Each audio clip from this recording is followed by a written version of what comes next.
Welcome to Ashif YouTube channel. பிபி ஜான் கத்திரிக்காய் குழம்பு எப்படி செய்யலான்னு சொல்லி பார்க்கலாம். பாருங்கள், கத்திரிக்காய் குழம்பு, பிபி ஜான் கத்திரிக்காய் குழம்பு இதுதாங்க. இது எப்படி செய்யலாம்னு சொல்லி பார்க்கலாம். வாங்க வீடியோக்குள்ளே போகலாம். இதுக்கு முன்னாடி சப்ஸ்கிரைப் பண்ணாதங்க, பண்ணிக்கிங்க. பாருங்கள், முள்ளு கத்திரிக்காய், நாட்டு கத்திரிக்காய் எடுத்திருக்கேன். இந்த மாதிரி கட் பண்ணி வச்சுக்கணும்.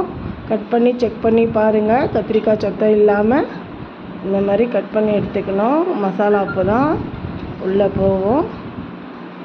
கத்திரிக்காய் இந்த மாதிரி அரிஞ்சு வச்சுக்கிங்க. இப்போது கட் பண்ண கத்திரிக்காய் தண்ணியில் ஊற வச்சுருக்கேன். இப்போ தேவையான மசாலா என்ன தேவை பார்க்கலாம். 4 மீடியம் சைஸ் வெங்காயம் எடுத்திருக்கேன். 2 தக்காளி எடுத்திருக்கேன், பெரிய சைஸில் தக்காளி. ஒரு சிறிய சைஸ் தக்காளி எடுத்திருக்கேன். கொத்தமல்லி, பூண்டு, கறிவேப்பிலை எடுத்திருக்கேன். மசாலா பாருங்கள், சத்தி மிளகாத்தூள், சாதா மிளகாத்தூள், தனியாத்தூள், சீரகம், மஞ்சள் தூள், மிளகு. இப்போ வாங்க, புளி ஊற வச்சுருக்கேன். உங்களுக்கு தேவையான அளவு புளி ஊற வச்சுக்கோங்க. ஊற வச்சுட்டு இப்போது மண் பானையில் தாங்க செய்ய போகிறேன். பாருங்கள், இந்த வெங்காயம் மிக்ஸி ஜாரில் கொஞ்சம் பூண்டு போட்டு அடித்து வச்சுக்கலாம். வெதுப்பாக தக்காளியும் அடித்து வச்சுக்கணும். இப்போது மண் பாத்திரம் அடுப்பில் வச்சுருக்கேன். இதில் தாங்க செய்ய போகிறேன். மண் பாத்திரத்தில் பாருங்கள். இப்போது எண்ணெயை தேவையான அளவு எண்ணெயை ஊற்றிக்கலாம். எண்ணெய் சூடான பிறகு இப்போ நாங்கள் மிக்ஸி ஜாரில் அடித்து வச்சுருக்கேன் வெங்காயம், தக்காளி இதையும் சேர்த்துக்கலாம். பச்சை மிளகா 2 வச்சுருக்கேன். வாங்க, எண்ணெய் சூடாகிடுச்சு. இப்போது கடுகு போட்டு தாளிக்கலாம். எப்படி தாளிக்கலாம்னு பாருங்கள். 1 டீஸ்பூன் சின்ன டீஸ்பூனில் கடுகு போட்டிருக்கேன். 2 பச்சை மிளகா. இப்போது நாங்கள் மிக்ஸி ஜாரில் அடித்து வச்சுருக்கோம் இல்லையா, அது வச்சுக்கலாம். இப்போ மசாலா எடுத்துக்கலாம். மிளகாத்தூள், சீரகம், மிளகு, சத்தி மிளகாத்தூள், தனியாத்தூள், சாதா மிளகா. இந்த மசாலா ஃபஸ்ட்டு நல்லா வதங்கின பிறகு இந்த மசாலாவில் ஃபஸ்ட்டு கத்திரிக்காய் போட்டு வதக்கிக்கலாம். 2 பெரட்டு எடுத்துக்கலாம், பெரட்டிடலாம். அதுக்கப்புறம் நம்ம அடித்து வச்சுருக்க இல்லையா வெங்காயம், தக்காளி, அதுக்கப்புறம் போடலாங்க. கொஞ்சம் கத்திரிக்காய் எண்ணெயில் வதங்கட்டும். இப்போது அடித்து வச்சுருக்க வெங்காயம் வெதுப்பாக அடித்து வச்சுருக்கேன், அதையும் சேர்த்துக்கலாம். நல்லா வதங்கட்டும்.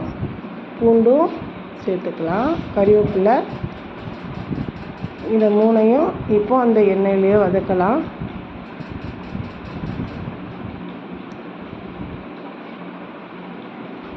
கத்திரிக்காய் குழம்பு மண் சட்டியில் செய்கிறது ரொம்பவே டேஸ்ட்டாக இருக்கும்.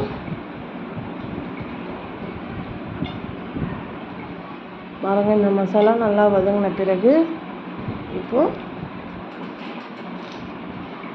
வதங்கிடுச்சு. உப்பு சேர்த்துக்கலாம். தேவையான அளவு உப்பு போட்டுக்குங்க. நல்லா வதங்கட்டும்.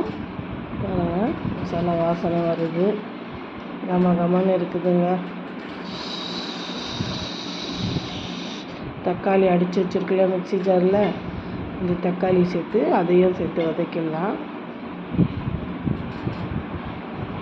இந்த பச்சை வாசனை போகிற வரைக்கும் வெங்காயம், தக்காளி நல்லா வதங்கட்டும். பாருங்க, நம்ம வாசனை வருது.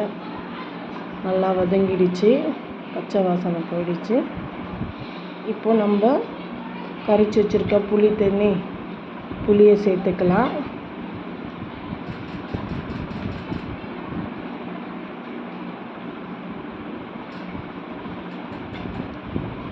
இப்போ நல்லா கத்திரிக்காய் வேக விடலாங்க. அதை ஃபுல் ஸ்பீடில் வச்சுட்டு கொஞ்ச நேரம் மூடி வச்சிடலாம். கத்திரிக்காய் வேகட்டும்.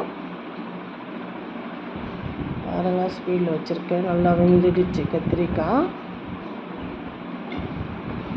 இப்போது கொத்தமல்லி தூவிட்டு